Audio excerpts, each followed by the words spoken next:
மன்னிப்பில் பனி போல் கரையும். பாவங்கள் சுமையாயிருந்தும் மன்னிப்பில் பனி போல் கரையும்.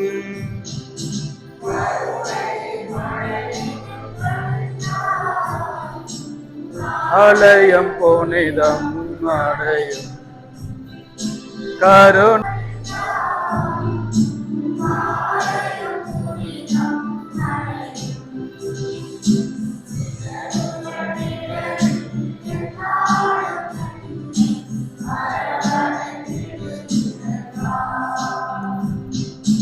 சிறகுகள் தந்தை மகன் தூயாவியாரின் பெயராலே. நம் ஆண்டவராகிய இயேசு கிறிஸ்துவின் அருளும் கடவுளின் அன்பும் தூய ஆவியாரின் நட்புறவும் உங்கள் அனைவரோடும் இருப்பதாக.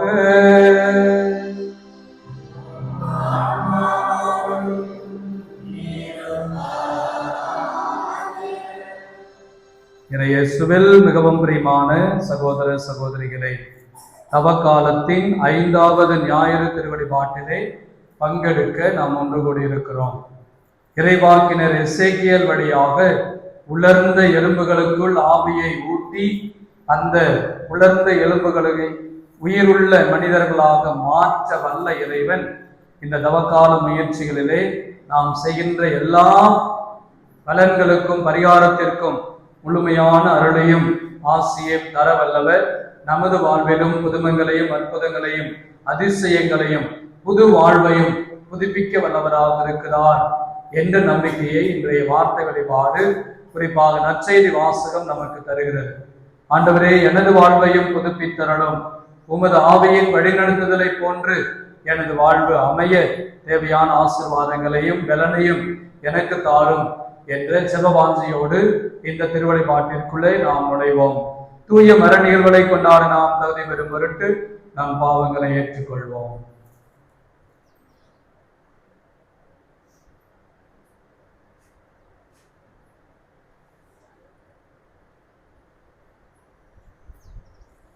எல்லாம் வல்ல இறைவனிடமும் ஏனெனில் என் சிந்தனையாலும் சொல்லாலும் செயலாலும் கடமையில் தவறியதாலும் பாவங்கள் பல செய்தேன். என் பாவமே என் பாவமே என் பெரும் பாவமே. ஆகையால் எப்போதும் கன்னியான புனித மரியாதையும் வானதூது புனிதர் அனைவரையும் சகோதர சகோதரிகளை உங்களையும் நம் இறைவனாகிய ஆண்டவரிடம் எனக்காக வேண்டிக் கொள்ள மன்றாடுகிறேன். எல்லாம் வல்ல இறைவன் நம் மீது இரக்கம் வைத்து நம் பாவங்களை மன்னித்து நம்மை நிலை வாழ்விற்கு அழைத்து செல்வாராக.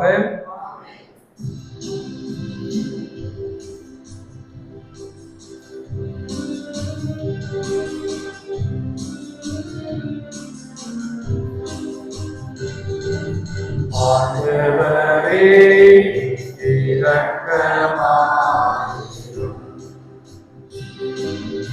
ஆண்டவரே இரக்கமாயிரும். கிறிஸ்துவே இரக்கமாயிரும். கிறிஸ்துவே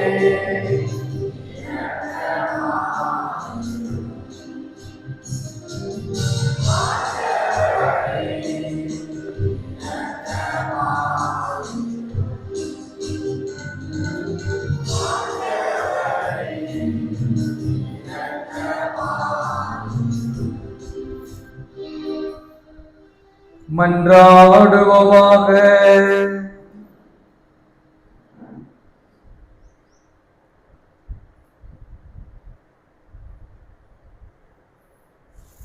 ஆண்டவரே எங்கள் இறைவா, உம் திருமகன் உலகை அன்பு செய்து சாவுக்கு தம்மையே கையளித்தார். உமது உதவியால் அதே அன்பில் நாங்களும் விரைந்து முன்னேறி செல்ல அருள் புரிவீராக. உம்மோடு தூய ஆவியாரின் ஒன்றிப்பில் இறைவனாய் என்றென்றும் வாழ்ந்து ஆட்சி செய்கின்ற எங்கள் ஆண்டவரும் திருமகனுமாகிய இயேசு கிறிஸ்து வழியாக உம்மை மன்றாடுகின்றோம்.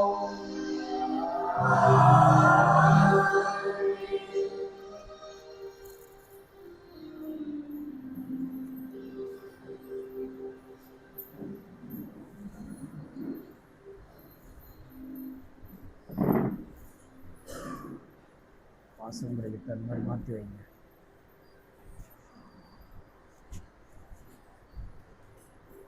முதல் வாசக முன்னுரை. ஏசேக்கியேல் 37 12-14. பாபிலோனிய அடிமைத்தனத்தில் நம்பிக்கையற்று இருந்த இஸ்ரேல் மக்களுக்கு இறைவாக்கினர் ஏசேக்கியேல் வழியாக உங்கள் கல்லறைகளை நான் திறப்பேன், என் ஆவியை உங்களுக்குள் புகுத்துவேன் என்று ஆண்டவர் வாக்குறுதி அளிக்கிறார். இறைவனால் முடியாதது ஒன்றுமில்லை. இழந்த வாழ்வை மீண்டும் தரவல்லவர் இறைவன் என்பதை உணர்த்தும் இவ்வாசகத்துக்கு பக்தி உணர்வோடு செவிமடுப்போம். முதல் வாசகம். இறைவாக்கினர் எசேக்கியேல் நூலிலிருந்து வாசகம். அதிகாரம் 37, இறை வார்த்தைகள் 12 முதல் 14 முடிய. தலைவராகிய ஆண்டவர் கூறுவது இதுவே: என் மக்களே, இதோ நான் உங்கள் கல்லறைகளை திறக்கப் போகிறேன். உங்களை உங்கள் கல்லறைகளினின்று மேலே கொண்டு வருவேன். உங்களுக்கு இஸ்ரேல் நாட்டை திரும்ப கொடுப்பேன். அப்போது என் மக்களே, நான் உங்கள் கல்லறைகளை திறந்து உங்களை அவற்றிலிருந்து வெளிக்கொணர்கையில் நானே ஆண்டவர் என்பதை அறிந்து கொள்வீர்கள். என் ஆவியை உங்கள் மீது பொழிவேன், நீங்களும் உயிர் பெறுவீர்கள். நான் உங்களை உங்கள் சொந்த நாட்டில் குடியமர்த்துவேன். ஆண்டவராகிய நான் உரைத்தேன், நானே இதை செய்தேன் என அப்போது அறிந்து கொள்வீர்கள் என்கிறார் தலைவராகிய ஆண்டவர். ஆண்டவரின் அருள்வாக்கு. இறைவனுக்கு நன்றி. பேரன்பும் மீட்பும் உள்ளது. ஆண்டவரிடமே ஆண்டவரிடமே பேரன்பும் மீட்பும் உள்ளது. ஆண்டவரிடமே பேரன்பும் மீட்பும் உள்ளது. ஆண்டவரிடமே பேரன்பும் மீட்பும் உள்ளது. ஆண்டவரே, ஆழ்ந்த துயரத்தில் இருக்கும் நான் உம்மை நோக்கி மன்றாடுகின்றேன். ஆண்டவரே, என் மன்றாட்டுக்கு செவி சாயும். என் விண்ணப்ப குரலை உம்முடைய செவிகள் கேட்கட்டும். ஏனெனில் ஆண்டவரிடமே பேரன்பும் மீட்பும் உள்ளது. ஆண்டவரிடமே பேரன்பும் மீட்பும் உள்ளது. ஆண்டவரிடமே பேரன்பும் மீட்பும் உள்ளது. ஆண்டவருக்காக ஆவலுடன் நான் காத்திருக்கின்றேன். என் நெஞ்சமும் காத்திருக்கின்றது. அவரது சொற்களுக்காக ஆவலுடன் காத்திருக்கின்றேன். ஏனெனில் ஆண்டவரிடமே பேரன்பும் மீட்பும் உள்ளது. ஆண்டவரிடமே மீட்பும் உள்ளது. ஆண்டவரிடமே பேரன்பும் மீட்பும் உள்ளது. ஆண்டவரே, நீர் எம் குற்றங்களை மனதில் கொண்டிருந்தார் யார் நான் நிலைத்து நிற்க முடியும்? நீரோ மன்னிப்பு அளிக்கின்றவர், மனிதரும் உமக்கு அஞ்சி நடப்பார்கள். ஆண்டவரிடமே பேரன்பும் மீட்பும் உள்ளது. ஆண்டவரிடமே பேரன்பும் மீட்பும் உள்ளது. இரண்டாம் வாசகம். திருத்தூதர் பவுல் உரோமையருக்கு எழுதிய திருமுகத்திலிருந்து வாசகம். அதிகாரம் 8, இறை சொற்றொடர்கள் 8 முதல் 11 வரை. சகோதர சகோதரிகளே, ஊனியல்புக்கு ஏற்ப வாழ்வோர் கடவுளுக்கு ஓதவர்களாய் இருக்க முடியாது. ஆனால் கடவுளின் ஆவி உங்களுள் குடிகொண்டிருந்தால் நீங்கள் ஊனியல்பை கொண்டிராமல் ஆவிக்குரிய இயல்பை கொண்டிருப்பீர்கள். கிறிஸ்துவின் ஆவியை கொண்டிராதோ அவருக்கு உரியோர் அல்ல. பாவத்தின் விளைவாக உங்கள் உடல் செத்ததாயினும் கிறிஸ்து உங்களுள் இருந்தால் நீங்கள் கடவுளுக்கு ஏற்புடையவர்கள் ஆக்கப்படுவீர்கள். அதன் பயனாக தூய ஆவி உங்களுக்குள் உயிராய் இருக்கும். மேலும் இறந்த இயேசுவை உயிர்த்தெழச் செய்தவரின் ஆவி உங்களுள் குடிக்கொண்டிருந்தால் கிறிஸ்துவை உயிர்த்தெழச் செய்த அவரே உங்களுள் குடிக்கொண்டிருக்கும் தம் ஆவியினாலே சாவுக்குரிய உங்கள் உடலையும் உயிர் பெற செய்வார். ஆண்டவர் வழங்கும் அருள்வாக்கு. இறைவனுக்கு நன்றி.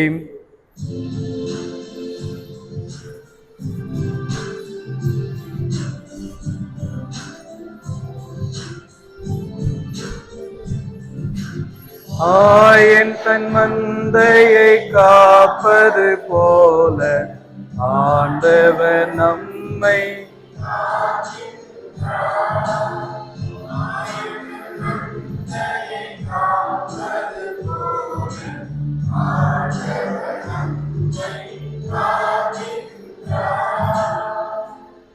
உயிர்த்தெழுதலும் வாழ்வும் நானே.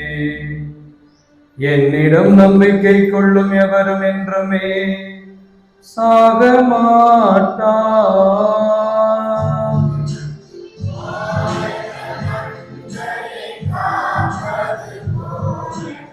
ஆண்டவர் நம்மை காக்கின்றார். ஆண்டவர் உங்களோடு இருப்பாராக.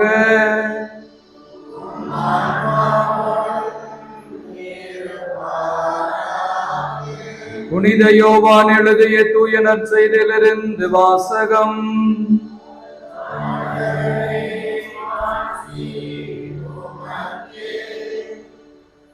அக்காலத்தில் லாசரின் சகோதரிகள் இயேசுவிடம் ஆள் அனுப்பி, ஆண்டவரே, உம் நண்பன் நோயுற்றிருக்கிறான் என்று தெரிவித்தார்கள்.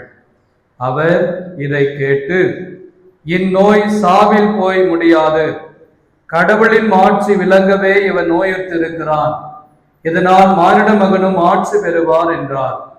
மார்த்தாவிடமும் அவர் சகோதரியான மரியாவிடமும் லாசரிடமும் இயேசு அன்பு கொண்டிருந்தார். லாசர் நோயுற்றிருந்ததை கேள்விப்பட்ட பிறகு தாம் இருந்த இடத்தில் இன்னும் 2 நாள் அவர் தங்கியிருந்தார். பின்னர் தம் சீடரிடம், மீண்டும் யூதேயாவுக்கு போவோம், வாருங்கள் என்று கூறினார். இயேசு அங்கு வந்தபோது லாசரை கல்லறையில் வைத்து ஏற்கனவே 4 நாள் இருந்தது. இயேசு வந்து கொண்டிருக்கிறார் என்று கேள்விப்பட்டதும் மார்த்தா அவரை எதிர்கொண்டு சென்றார். மரியா வீட்டில் இருந்து விட்டார்.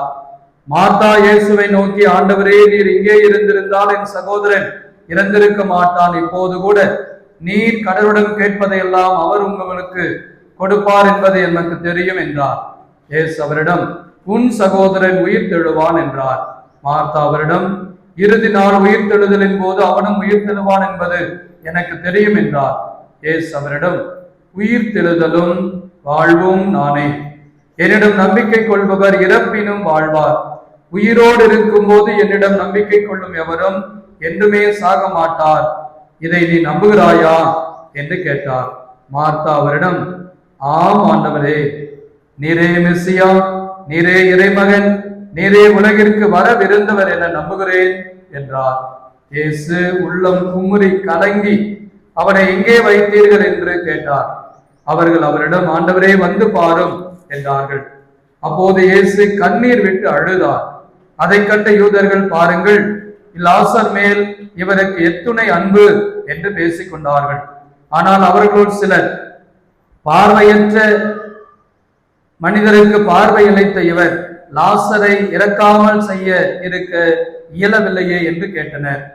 இயேசு மீண்டும் உள்ளம் குமரியருவார் கல்லை அருகில் சென்றார். அது ஒரு குகை, அதை ஒரு கல் மூடியிருந்தது. கல்லை அகற்றி விடுங்கள் என்றார். இயேசு இறந்து போனவரின் சகோதரியான மார்த்தா அவரிடம், ஆண்டவரே, 4 நாள் ஆயிற்று, நாற்றம் அடிக்குமே என்றார். இயேசு அவரிடம், நீ நம்பினால் கடவுளின் மாட்சியை காண்பாய் என நான் உன்னிடம் கூறவில்லையா என்று கேட்டார். அப்போது அவர்கள் கல்லை அகற்றினார்கள்.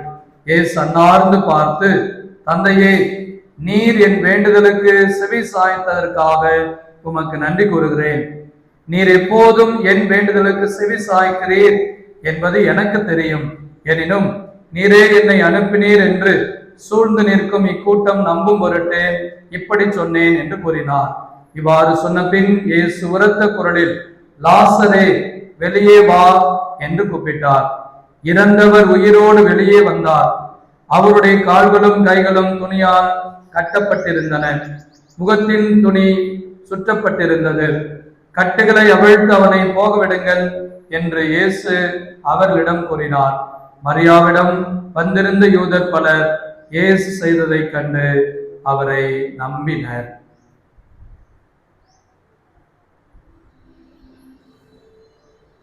ஆண்டவரின் அருள்வாக்கு.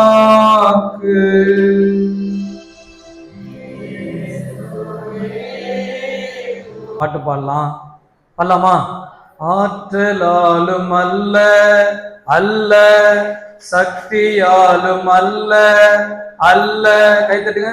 ஆற்றலாலும் அல்ல, அல்ல சக்தியாலும் அல்ல, அல்ல ஆண்டவரின் ஆவியாலே ஆகுமே, ஆகுமே, ஆண்டவரின் ஆவியாலே ஆகுமே, ஆகுமே.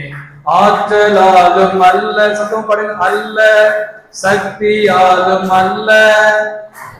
கேட்கலையே, கேட்கலையே எனக்கு. சத்தமா பாடுங்க, சத்தமா, எவ்வளவு சத்தமா பாட முடியுமே பாடுங்க பார்க்கலாம். ஆற்றலாலும் அல்ல, அல்ல சக்தியாலும் அல்ல, அல்ல ஆண்டவரின் ஆவியாலே ஆகுமே, ஆகுமே, ஆண்டவரின் ஆவியாலே ஆகுமே, ஆகுமே. ஆற்றலாலும் அல்ல, அல்ல சக்தியாலும் அல்ல, அல்ல ஆண்டவரின் ஆவியாலே ஆகுமே, ஆண்டவரின் ஆவியாலே ஆகுமே. இந்த பாட்டு எல்லாருக்குமே தெரியும் தானே? அதனுடைய ஸ்டான்ஸா பாடுவோமா? ஸ்டான்ஸா என்ன ஸ்டான்ஸா தெரியுமா? அனுபடமா தெரியாதா? தெரியுமா தெரியாதா? மண்குடம் என்னங்க பாட்டு தெரியாதா? குறைகுடம் நிறைகுடம் ஆகுமா? அப்புறம் அடுத்தது தண்ணீரும் திராட்சரசம் ஆகுமா? ஆகுமே. எல்லாமே இயேசு செய்த புதுமை. பழைய ஏற்பாடு புதிய ஏற்பாடு இரண்டையும் சேர்த்து இந்த பாடலை உருவாக்கி இருக்கிறார்கள். எனவே அந்த வரிகளை நாம் சேர்ந்து பக்தியோடு பாடி பிறகு மறையுரைக்கு நாம் செல்வோம். முதல்ல இருந்து பாடுவோம். ஆற்றலாலும் அல்ல அல்ல, சக்தியாலும் அல்ல அல்ல, ஆண்டவரின் ஆவியாலே ஆகுமே ஆகுமே. ஆற்றலாலும் அல்ல அல்ல, சக்தியாலும் அல்ல அல்ல, ஆண்டவரின் ஆவியாலே ஆகுமே ஆகுமே. ஆண்டவரின் ஆவியாலே ஆகுமே ஆகுமே. மண்குடம் பொற்குடம் ஆகுமா? மண்குடம் பொற்குடம் ஆகுமா? அடுத்த லைன் தெரியுமா? எனக்கும் மறந்து போச்சு, உங்களுக்கு மறந்து போச்சு. ரைட். சோ இதனுடைய உள்ளார்ந்த அர்த்தம் என்ன அப்படின்னா, ஆண்டவர் ஆவியானவர் நினைச்சார்னா எதையும் நம்மிலே சாதிக்க முடியும். இந்த பாட்டு சொல்ற ஒரு விஷயம், அடிப்படையான செய்தி, உங்களாலேயும் என்னாலேயும் காரியங்கள் நிறைவேறாமல் போகலாம். ஆனால் ஆண்டவரின் ஆவியில நம்பிக்கை வைத்து அவரிடம் ஜெபிக்கின்ற எந்த வேண்டுதலும் மன்றாட்டும் வீண் போகுவதில்லை. அது நமக்கு ஆவியினால் கிடைக்க பெறுகிறது என்பதனுடைய ஒரு அடிப்படையான நம்பிக்கையும் விசுவாசத்தையும் தான் இந்த பாடலுடைய வரிகள் நமக்கு வெளிப்படுத்துகின்றன. அது மட்டுமல்ல, இயேசு செய்த ஒவ்வொரு அற்புதங்களும் அதிசயங்களும் ஆவியானவருடைய வழி நடத்துதலாலே செய்யப்பட்டது. அதை தான் இந்த பாடலிலே நாம் கேட்க இருக்கிறோம். சோ இந்த நாளிலே இன்றைய முதல் வாசகம் இறைவாக்கினர் எசேக்கியேல் நூலிலிருந்து எடுக்கப்பட்டிருக்கிறது. அதிலே இறைவாக்கினர் எசேக்கியேலை கடவுள் பார்த்து சொல்றார், நீ போய் அங்க கிடக்கிற எலும்பு கூடுகளுக்கு நீ இறைவார்த்தை உரை என்று சொல்கிறார். அவர் சற்று தயங்குகிறார். நாங்க ஆண்டவரே, அந்த எலும்பு கூட்டுக்கு போய் நாம் போய் நற்செய்தி அறிவிக்கிறதுனால என்ன நல்லது நடக்க போகுது, எந்த நன்மையும் வரப்போவதில்லையே என்று அவர் நினைக்கிறார். ஆனா கடவுள் சொல்றார், நீ போ, அந்த எலும்பு கூடுகளுக்கு இறைவார்த்தை எடுத்து சொல், அங்கு நடக்கின்ற மாற்றத்தை நீ காண்பாய் என்று கடவுள் சொல்றார். கடவுள் சொன்னபடியே இறைவாக்கினர் எசேக்கியேல் அந்த இடத்திற்கு செல்கிறார். அங்க எல்லாம் எலும்பு கூடா இருக்குது.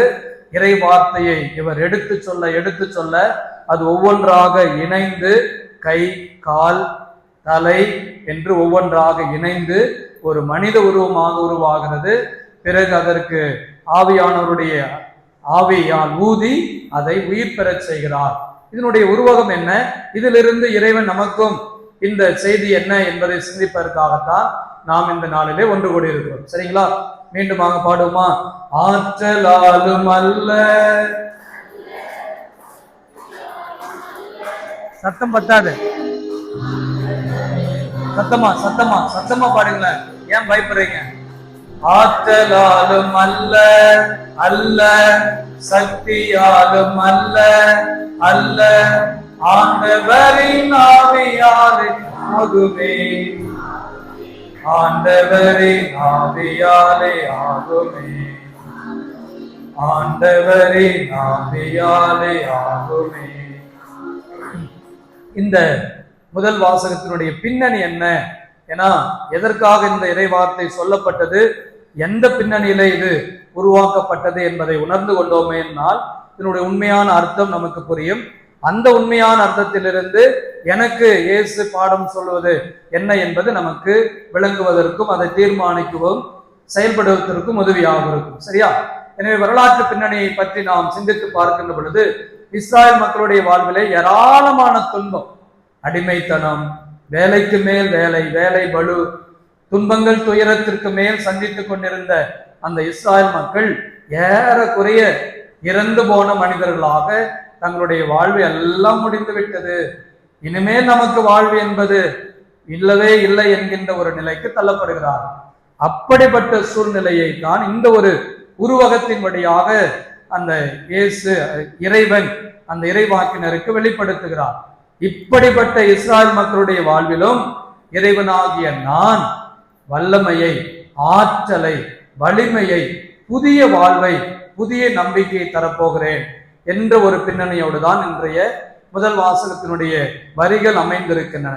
நமது அன்றாட வாழ்விலும் நமது நம்பிக்கையெல்லாம் தளர்ந்து போய்விட்டது. இனிமே நம்பி என்ன பிரயோஜனம்? கடவுள் கோயிலுக்கு போயோ அல்லது கோயில்ல போய் ஜெபம் பண்ணியோ என்ன பிரயோஜனம்? கடவுள் என்ன எனக்கு பெருசா செஞ்சுட்டாரு? என்னுடைய வாழ்வுல துன்பத்திற்கு மேல துன்பத்தை தானே நான் சந்தித்து கொண்டிருக்கிறேன். பிரச்சனைகளுக்கு மேல பிரச்சனை தானே என்னுடைய வாழ்வுல வந்து கொண்டே இருக்கிறது. இனிமே நாம் முன்னேறி வரணும், மேல வரணும் அப்படின்னு சொன்னா என்னுடைய திறமையால முடியாது என்கின்ற நிலையிலே நாம் இருந்தாலும் கடவுள் நம்மோடு இருந்து செயல்பட வல்லவராக இருக்கிறார். இறைவன் தருகின்ற முதல் செய்தி, உங்களால முடியலையா, நீங்க கடவுள்கிட்ட ஒப்பு கொடுத்துருங்க. உங்களால முடியாத காரியம் கடவுளால் மூடும். உங்களால் முடியாது என்று நீங்கள் நினைப்பது இறைவனால் எல்லாம் கைகூடும். இதுதான் முதல் செய்தி. இந்த செய்தியை உள்வாங்குகின்ற பொழுது இதற்கு அந்த இன்றைய முதல் வாசகத்திலே உருவமாக கொடுக்கப்படுகிறது. இரண்டாவது படிநிலையாக நாம் பார்ப்பது, அந்த எலும்புகள் எல்லாம் ஒன்று கூடின உடனே அவர் தனது ஆவியை ஊதுகிறார். அந்த ஆவியை ஊதின உடனே அந்த எலும்புகளுக்கு உயிர் வருகிறது. இதனுடைய ஒரு அர்த்தம் என்ன, அல்லது இதன் வழியாக இறைவன் என்ன செய்தி சொல்ல வருகிறார் என்று நாம் சிந்தித்து பார்க்கின்ற பொழுது, ஆவியானவரே உயிர் கொடுக்கக்கூடியவர், நம்மை உய்விக்கக்கூடியவர். உலர்ந்து போன வாழ்வாக கல்லறையிலே இருக்கின்ற எலும்புகள் போன்ற ஒரு வாழ்வையும் கடவுள் உயிர்த்தெழச் செய்கிறார், வாழ்வு கொடுக்கிறார் என்றார். எல்லாம் முடிந்து விட்டது என்கின்ற நிலையில் இருக்கின்ற வாழ்வையும் இறைவன் மாற்ற வல்லவராக இருக்கிறார் என்பது ஆவியானவர் வழியாகவே. எங்கு ஆவியானவர் இருக்கிறாரோ அங்கு விடுதலை உண்டு, அங்கு அபிஷேகம் உண்டு, அங்கு ஆசீர்வாதம் உண்டு, அங்கு உயிர் தெழுதல் உண்டு என்பதுதான் இரண்டாவது செய்தியாக இன்றைய முதல் வாசகம் நமக்கு தருகிறது. பல நேரத்துல ஆவியானவரை நம்ம அவ்வளவா நம்புறதில்லை, அவ்வளவா ஆவியானவருடைய வல்லமையை நம்ம உணர்றதில்லை. எனக்கு ஒரே ஒரு உதாரணத்தை மட்டும் உங்களோடு பகிர்ந்து கொள்ள ஆசைப்படுகிறேன். நாங்க ஒரு முக்கியமான வேலை செய்ய வேண்டிய நேரம், இதை செய்யறதா அதை செய்யறதா, அதை விடுறதா இது செய்யறதா என்கின்ற ஒரு குழப்பமான சூழ்நிலை. அப்ப குழம்புன இடத்துல என்ன நடக்கும்? எந்த காரியமே கரெக்டா போகாது. கொஞ்ச நேரம் என்ன பண்றதுன்னே தெரியாத அந்த சூழ்நிலையில என் கூட வேலை செஞ்சிட்டு இருந்த ஒரு இளைஞர் ஆவியானவர் கூட்டத்துக்கு அதிகமாக போவார். அவர் சொன்னாரு, ஃபாதர் கொஞ்ச நேரம் உட்காந்து ஆவியானவர்கிட்ட ஜெபம் பண்ணி பார்க்கலாமா அப்படின்னு சொன்னார். சரி, அதையும் செய்து பார்ப்போமே, ஒரு தெளிவு கிடைக்குமோ அப்படிங்கிற ஒரு எண்ணத்தோடு 2 பேரும் 3 பேர் உட்காந்து ஜெபம் பண்ண ஆரம்பிச்சு.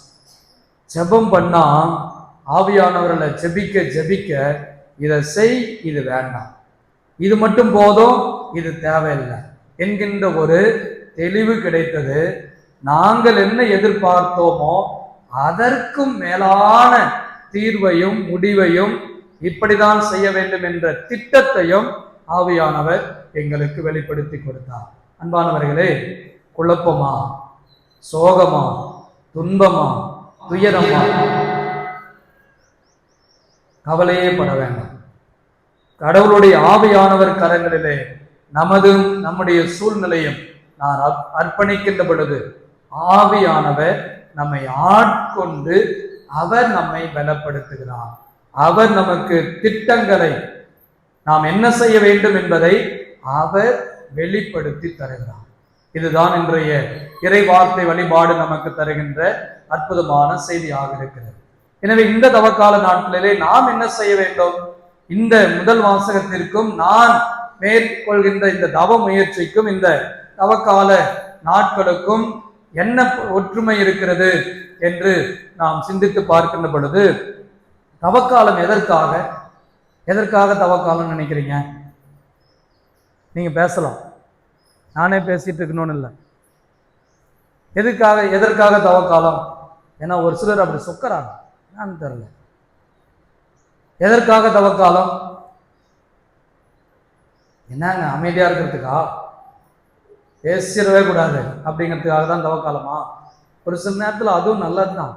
சண்டையே நடந்துட்டு இருக்குது வீட்டில் அப்படின்னா அமைதியா இருந்தா அதுவும் ஒரு தவக்காலம். ஆமா தானே? ஆமாவா இல்லையா?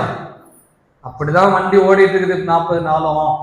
எங்க வீட்டுல இப்பெல்லாம் சண்டை குறைஞ்சிருக்குதுன்னா நான் பேசாம இருக்கிறதுனால அப்படின்னு சொல்லி ஒரு சிலர் சொல்றதெல்லாம் எனக்கு கேட்குது. எதற்காக தவக்காலம்? எதுக்காக தவக்காலம்?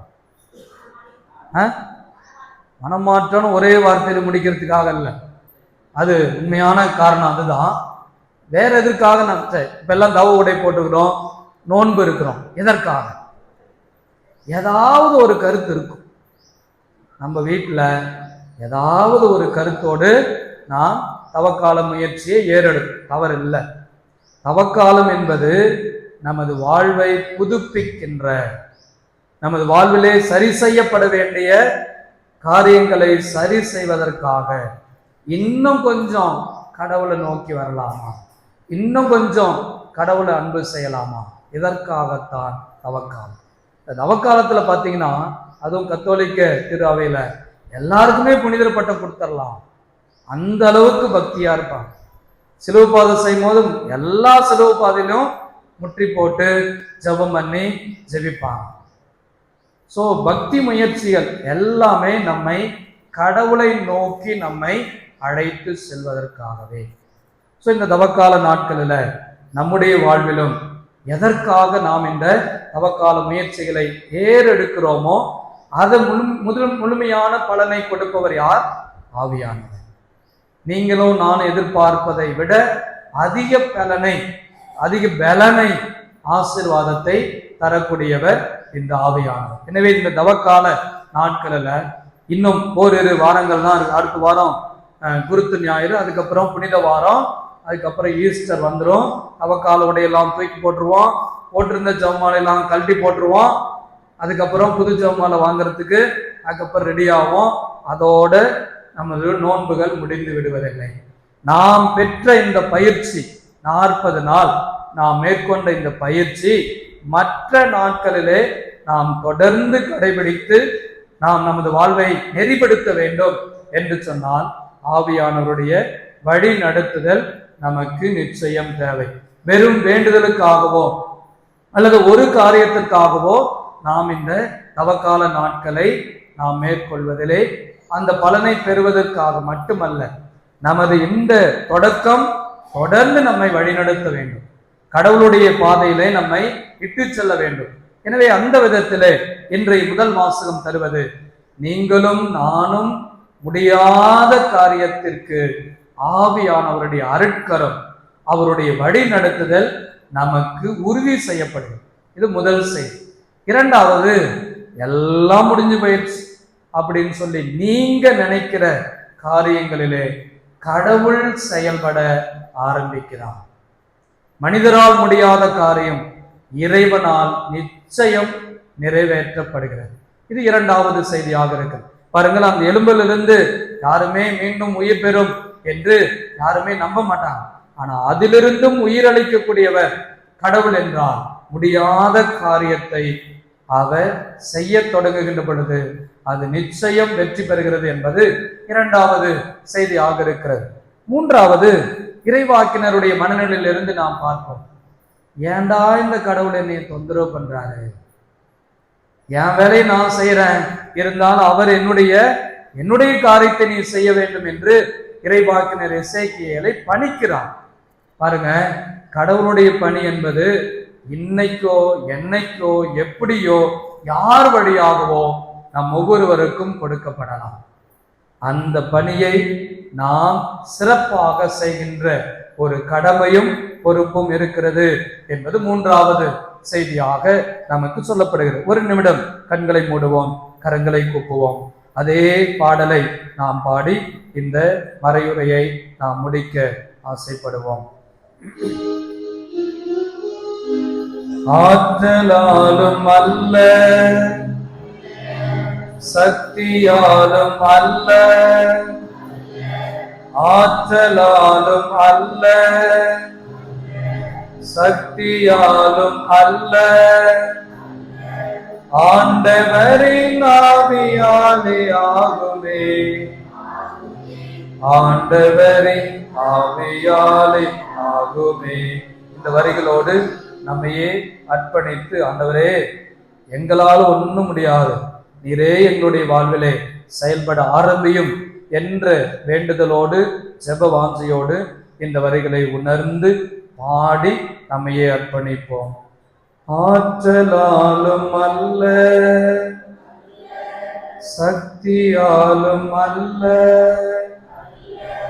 ஆண்டவரின் ஆவியாலே ஆகுமே.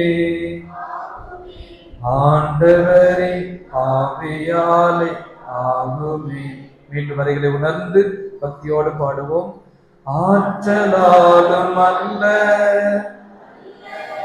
சக்தியாலும் அல்ல, ஆற்றலாலும் அல்ல, சக்தியாலும் அல்ல, ஆண்டவரின் ஆவியாலே ஆகுமே. ஆண்டவரின் ஆவியாலே ஆகுமே. அன்பு ஆண்டவரே, இதோ இந்த நாளிலே எங்களையே முழுவதுமாக அர்ப்பணிக்கிறோம். நாங்கள் இருக்கின்ற நிலையோடு நீர் ஏற்றுக்கொள்கின்ற தெய்வம், நாங்கள் இருக்கின்ற நிலையோடு எங்களை அன்பு செய்கின்ற ஒரே தெய்வம் நீர் ஆண்டவரே. ஆண்டவரே, இந்த நாளிலே எங்களையே முழுவதுமாக உமது தெய்வீக கரங்களிலே அர்ப்பணிக்கிறோம். எங்களுக்குள் இருக்கின்ற ஆவியானவரை நீர் புதுப்பித்தருளும். அந்த ஆவியானவர் எங்களுக்குள் கடந்து வரட்டும் ஆண்டவரே. ஆவியினுடைய வல்லமை எங்களுக்குள் இறங்கட்டும் ஆண்டவரே. உமது வல்லமை, ஆற்றல், வலிமை எங்களுக்குள் கடந்து வருகின்ற பொழுது நாங்கள் வலிமை பெறுகிறோம், ஆற்றல் பெறுகிறோம், ஆசீர்வதிக்கப்படுகிறோம், புதிய நம்பிக்கையை பெற்றுக் கொள்கிறோம் ஆண்டவரே. எங்களையே முழுவதுமாக எங்களை ஆட்கொண்டு வழிநடத்தும் ஆண்டவரே. ஆவியானவரே, அன்பின் ஆவியானவரே, அன்பினாலும் இரக்கத்தினாலும் எங்களை வழிநடத்தக்கூடியவரே, எங்களை முழுவதுமாக அர்ப்பணித்து செபிக்கிறோம். எங்களுக்குள் வாரும், எங்களுக்குள் கடந்து வாரும் ஆண்டவரே. என்னென்ன தேவைகளுக்காக நாங்கள் ஜெபிக்கிறோமோ, என்னென்ன தேவைகளோடு இந்த திருவடி பாட்டிலே பங்கெடுத்துக் கொண்டிருக்கிறோமோ, அவை அனைத்தையும் அறிந்தவராக நீர் இருக்கிறீர். எங்களை முழுவதும், எங்கள் குடும்பம் முழுவதும் நீர் ஆட்கொண்டு வழிநடத்தும் ஆண்டவரே. நீர் ஆட்கொண்டு வழிநடத்தினார் எங்களுக்குள் விடுதலை கிடைக்கும், எங்களுக்குள் மீட்பு கிடைக்கும், புதிய நம்பிக்கை நாங்கள் பெற்றுக்கொள்வோம் என்ற நம்பிக்கையோடு எங்களை முழுவதுமாக உமது பாதத்திலும் உமது வல்லமையிலும் அர்ப்பணித்து ஜெபிக்கிறோம். பொறுப்பெடுத்துக் கொள்ளும், வழிநடத்தும், ஆசீர்வதியும். எங்கள் ஆண்டவராகிய கிறிஸ்து வழியாக உம்மை மன்றாடுகின்றோம். அனைவரும் எழுந்து நின்று நமது நம்பிக்கையை அறிக்கையிடுவோம்.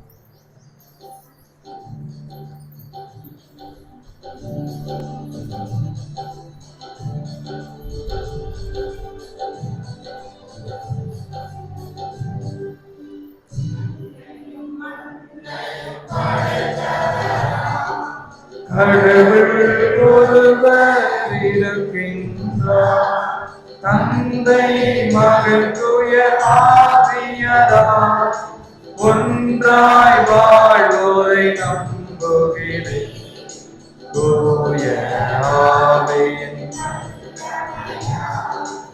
இறைமகன் நமக்காய் மனிதரானார்.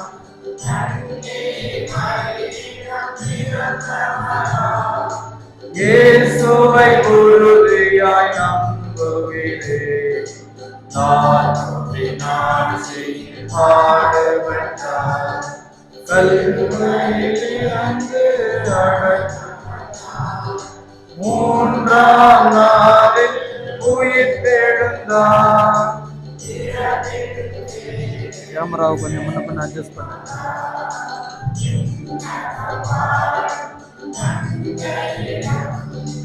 அரியணை கொண்டு இருக்கின்றார், உலகம் முடியும் காலத்திலே நடுவராய் திரும்பவும் வந்திடுவார்.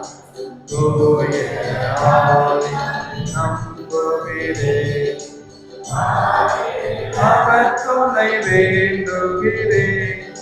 பாவ மன்னிப்பில் தூய்மை பெற்று பரிகார வாழ்வில் நிலைத்திடுவே. திரு அறை உரைப்பதை நம்புகிறேன், புனிதர்கள் உறவை நம்புகிறேன்.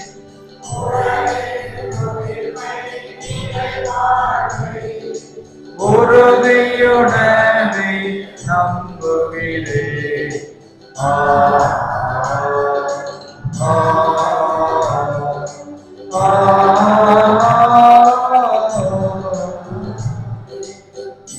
இயேசுவில் அன்பானவர்களே, ஆவியானவருடைய அருட்கொடைகளை பெற்று புதிய நம்பிக்கையும் புது வாழ்வையும் பெற தேவையான ஆசீர்வாதங்களை மன்றாட்டுக்கள் வழியாக நாம் வேண்டி ஜெபிப்போம்.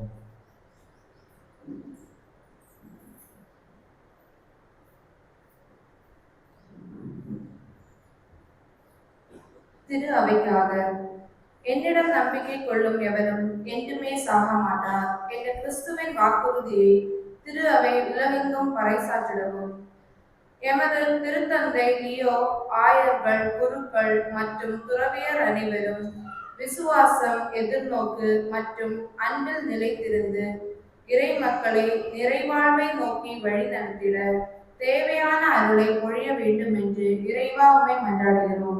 ஆண்டவரே, எங்கள் மன்றாட்டை கேட்டருளும்.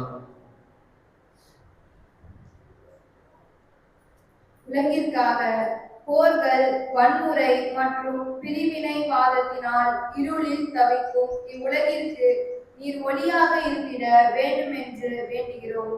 நாட்டை ஆளும் தலைவர்கள் அறவழியில் நின்றிடவும், நடைபெறவிருக்கும் தேர்தல்களில் மக்கள் நலன் பெறவும், சமய சார்பற்ற நல்லாட்சிகள் அமைந்திடவும், உலகமெங்கும் அமைதி நிலவிடவும் வேண்டும் என்று இறைவா உம்மை மன்றாடுகிறோம். ஆண்டவரே, எங்கள் மன்றாட்டை கேட்டருளும்.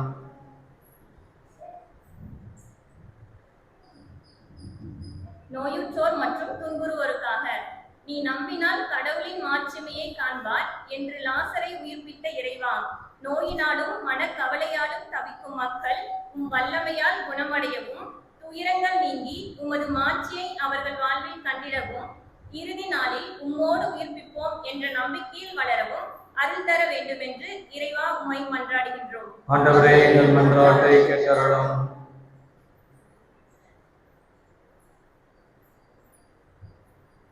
மாணவர்களுக்காக என் ஆவியை உங்கள் மீது பொழிவேன், நீங்களும் உயிர் பெறுவீர்கள் என்ற வாக்குறுதிக்கேற்ப பொதுத் தேர்வுகளையும் ஆண்டு தேர்வுகளையும் எழுதி கொண்டிருக்கும் என் மாணவ செல்வங்கள் தூய ஆவியின் ஞானத்தால் நிரப்பப்படவும், அவர்கள் பயமின்றி தேர்வுகளை எதிர்கொண்டு சிறந்த வெற்றியை பெற்றிடவும் வேண்டும் என்று இறைவா உம்மை மன்றாடுகிறோம். ஆண்டவரே, எங்கள் மன்றாட்டை கேட்டருளும்.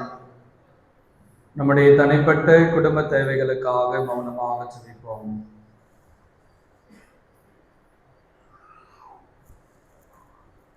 அன்பின் பரலோக பிதாவே, உமது அன்பு பிள்ளைகளாக நாங்கள் பாசத்தோடு வார்த்தைகளை பயன்படுத்தி திருமணம் சமர்ப்பித்த இந்த மன்றாட்டுகளையும் எங்களுடைய உள்ளத்திலும் இல்லத்திலும் இருக்கின்ற மற்ற அனைத்து தேவைகளையும் அறிந்து கொடுத்து ஆசீர்வதிக்க வேண்டும் என்று எங்கள் ஆண்டவராகிய கிறிஸ்து வழியாக உம்மை மன்றாடுகின்றோம்.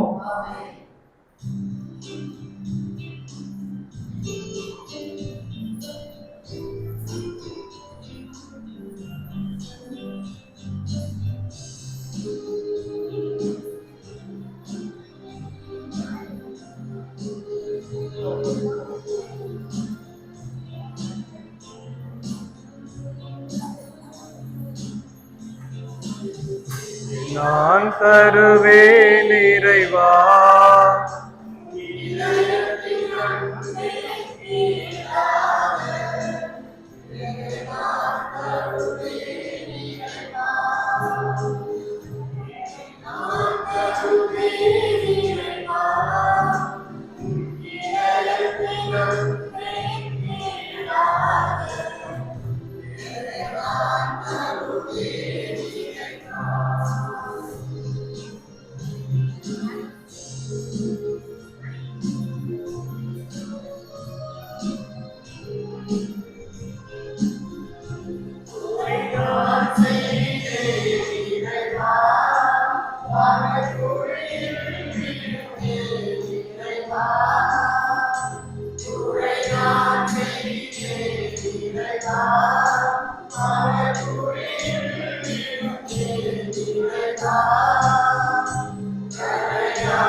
ஆண்டவரை அனைத்துலக நிறைவாமை போட்டு வரும்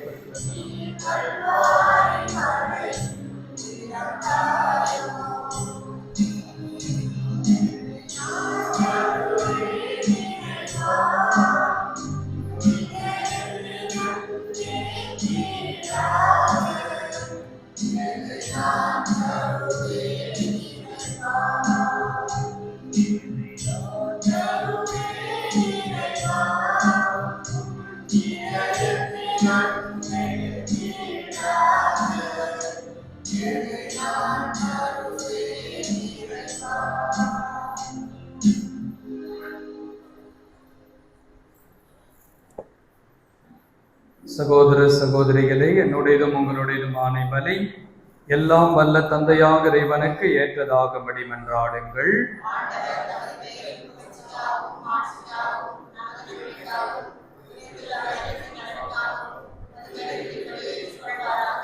எல்லாம் வல்ல இறைவா, கிறிஸ்துவ நம்பிக்கையின் படிப்பினையால் நீர் நிரப்பியுள்ள அடியார்களுக்கும் எங்களுக்கும் செவிசாய்த்தருளும்.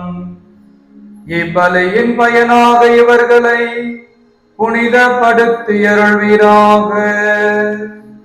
எங்கள் ஆண்டவராகிய கிறிஸ்து வழியாக உம்மை மன்றாடுகின்றோ. ஆண்டவர் உங்களோடு இருப்பாராக.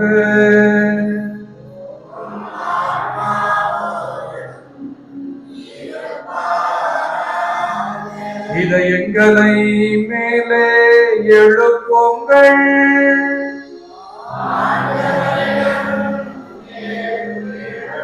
நம் இறைவனாகிய ஆண்டவருக்கு நன்றி கூறுவோம்.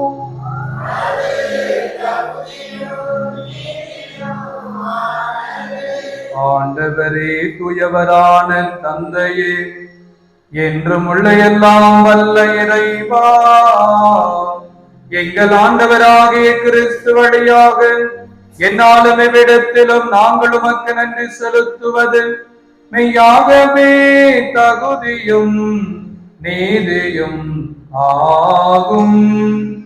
எங்கள் கடமையும் மீட்புக்குரிய செயலும் ஆகும். ஏனெனில் உமது பேரருளாலும் நம்பிக்கையாளர் மன தூய்மை பெற்று ஆண்டுதோறும் பாஸ்கா விழாவின் மறைபொருளை மகிழ்ச்சியுடன் எதிர்பார்த்திருக்க செய்கின்றீர். அதனால் பக்தியுள்ள வேண்டுதல்களிலும் அன்பு செயல்களிலும் அவர்கள் மென்மேலும் ஈடுபட்டு தங்களுக்கு புத்துயிரலைக்கும் மறை நிகழ்வுகளில் பங்கு கொண்டு பிள்ளைகளுக்குரிய அருளை நிறைவாகவும் பெறச் செய்கின்றீர். ஆகவே வானக தூதர் முதன்மை வானக தூதரோடும் அரியணில் அமர்வோர் தலைமை தாங்குவோரோடும் வான்படைகளின் அணிகள் அனைத்தோடும் சேர்ந்து நாங்கள் உமது மாட்சியை புகழ்ந்து பாடி முடிவின்றி ஆர்ப்பரித்து பாடுவதாவது: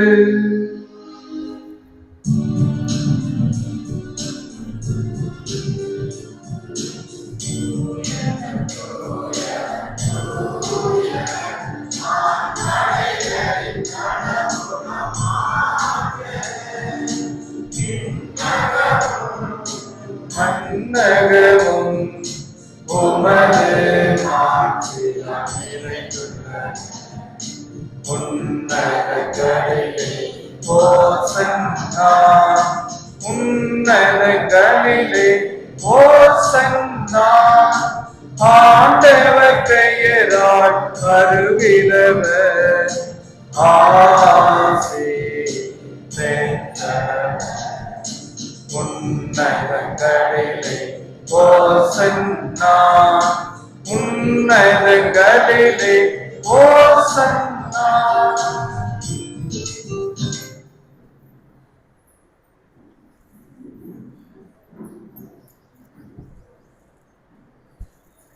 எல்லாம் வல்ல தந்தையே, உமது பெயரால் வருகின்ற உம் திருமகன் கிறிஸ்து வழியாக உம்மை வாழ்த்துகின்றோம். மனிதரை மீட்கின்ற உமது அருள் வாக்கு அவரே, பாவிகளை அரவணைக்கும் அன்பு கைகள் அவரே. நாங்கள் உமது அமைதியை கண்டடையும் அடையும் அவரே. ஆண்டவரே, எங்கள் பாவங்களால் நாங்கள் உம்மை விட்டு விலகி சென்றோம். உம்மோடு ஒப்புரவாகிட நீரே எங்களை மீண்டும் வழி நடத்துகின்றேன். நாங்கள் மனம் திரும்பி உம்மிடம் வரவும் ஒருவர் மற்றவரை அன்பு செய்யவும் எங்களுக்காக சாவுக்கு நீர் கையளித்த உம் திருமகன் வழியாக எங்களுக்கு அருளுகின்றேன். கிறிஸ்து எங்களுக்கு அருளிய ஒப்புரவை நாங்கள் இப்பொழுது கொண்டாடி உம்மை வேண்டுகின்றோம்.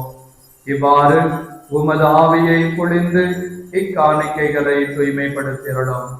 இதனால் இவை உம் திருமகனின் உடலாகவும் இரத்தமாகவும் மாறுவனவாக. இம்மறைபொருளை கொண்டாடும் போது அவரது கட்டளையை நிறைவேற்றுகிறோம். ஏனெனில் அவர் எங்களுக்கு விடுதலை அளிக்க தம் உயிரை கையளிக்கும் முன் பந்தியில் அமர்ந்திருக்கையில் அப்பத்தை தம் கைகளில் எடுத்து உமக்கு நன்றி செலுத்தி ஆசி வழங்கி அதை பிட்டு தம் சீடருக்கு அளித்து கூறியதாவது: அனைவரும் இதிலிருந்து பெற்று உண்ணுங்கள், ஏனெனில் இது உங்களுக்காக கையளிக்கப்படும் என் உடல்.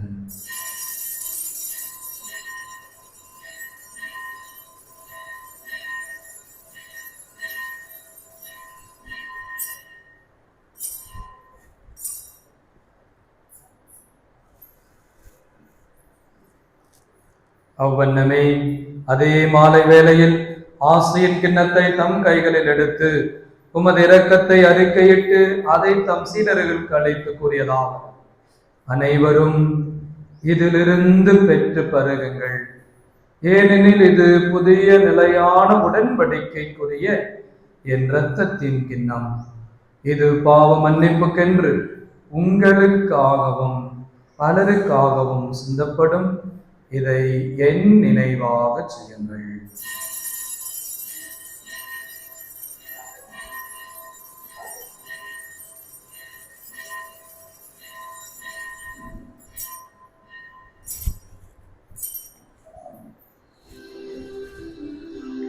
நம்பிக்கையின் மறைபொருள்.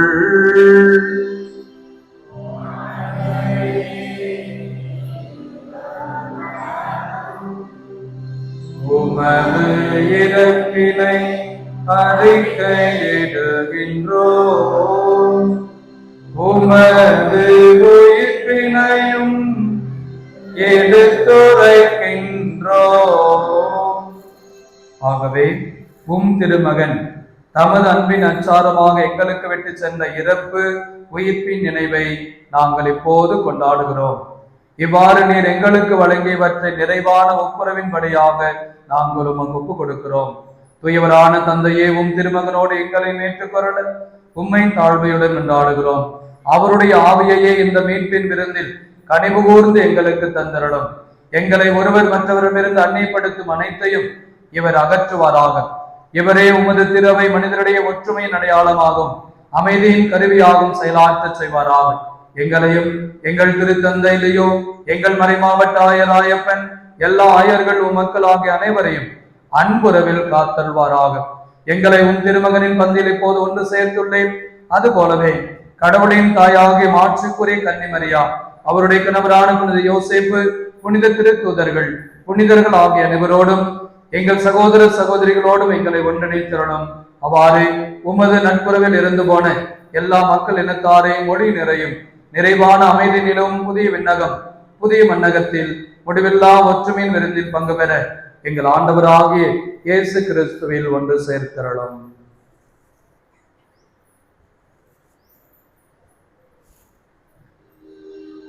இவர் வழியாக இவரோடு இவரில் எல்லாம் வல்ல இறைவனாகிய தந்தையே, தூய ஆவியாரின் ஒன்றிப்பில் எல்லா புகழும் மாட்சியும் என்றென்றும் உமக்கு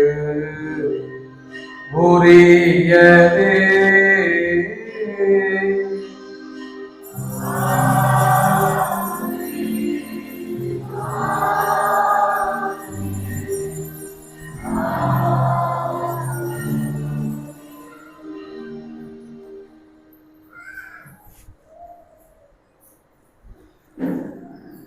மீட்பரின் கட்டளையால் கற்பிக்கப்பட்டு இறைப்படைப்பினையால் பயிற்சி பெற்ற நாம் துணிந்து பாடுவோம்.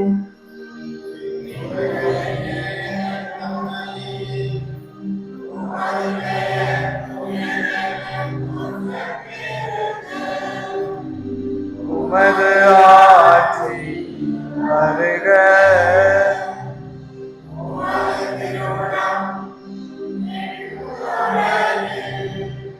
நிறைவேறுவது போல மண்ணுலகிலும் நிறைவேறுக.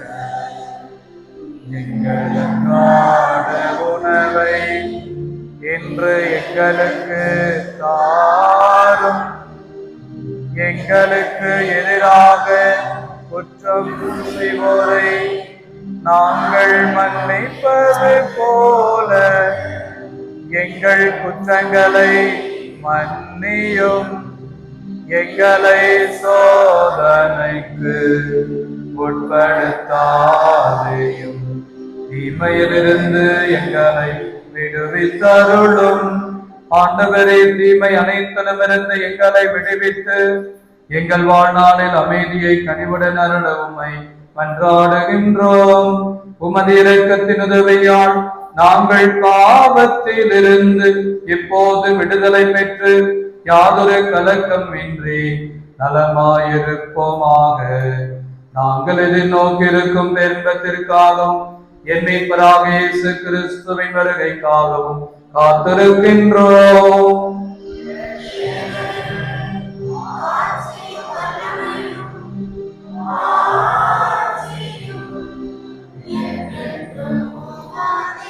ஆண்டவரே இயேசு கிறிஸ்துவே, அமைதியை உங்களுக்கு விட்டு சொல்கிறேன், என் அமைதியையே உங்களுக்கு அளிக்கிறேன் என்று உம் திருத்தூதர்களுக்கு மொழிந்தீரே.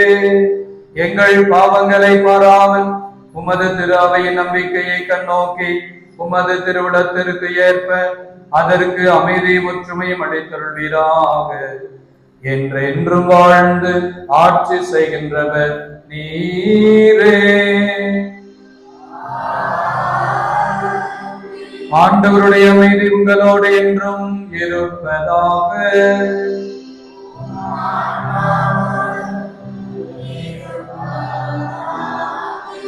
ஒருவருக்கொருவர் அமைதியை பகிர்ந்து மகிழ்வோம்.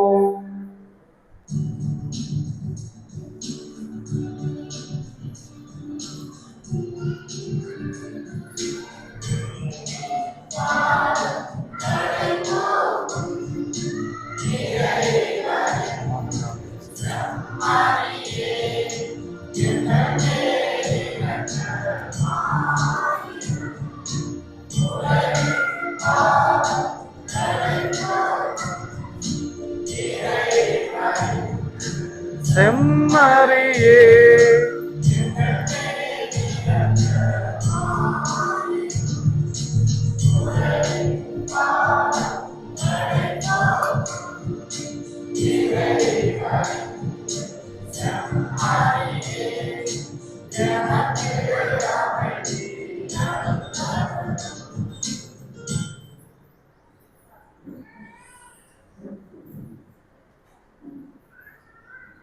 இதோ இறைவனின் செம்மறி, இதோ உலகின் பாவங்களை போக்குகிறவர். செம்மறியின் திருவிருந்திற்கு அழைக்க பெற்றுள்ள நாம் பெரு பெற்றோர்.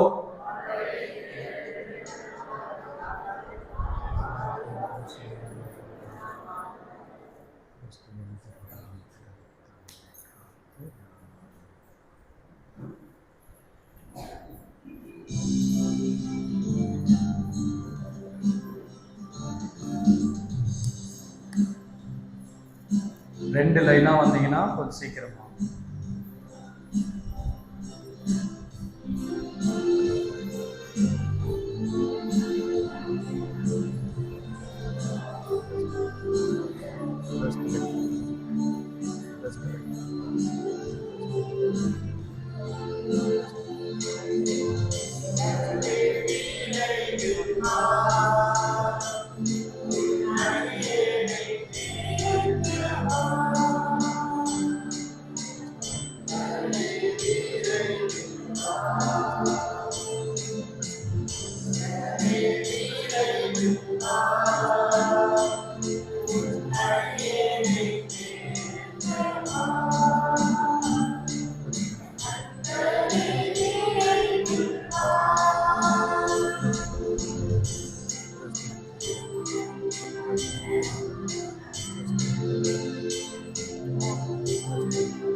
கொண்டாடுவோம்.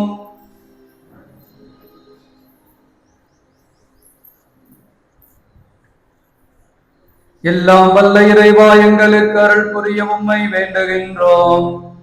இயேசு கிறிஸ்துவின் உடலையும் இரத்தத்தையும் உட்கொள்கின்ற நாங்கள் அவருடைய உறுப்பினர்களாக என்றும் விளங்குவோமாக. என்றென்றும் வாழ்ந்து ஆட்சி செய்கின்ற அவர் வழியாக உம்மை மன்றாடுகின்றோம். ஆண்டவர் உங்களோடு இருப்பாராக.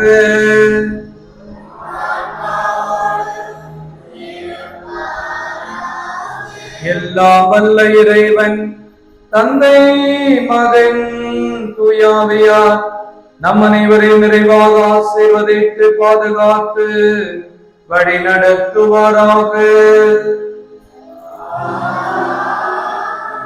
சென்று வாருங்கள், திருப்பலி நிறைவேறிற்று.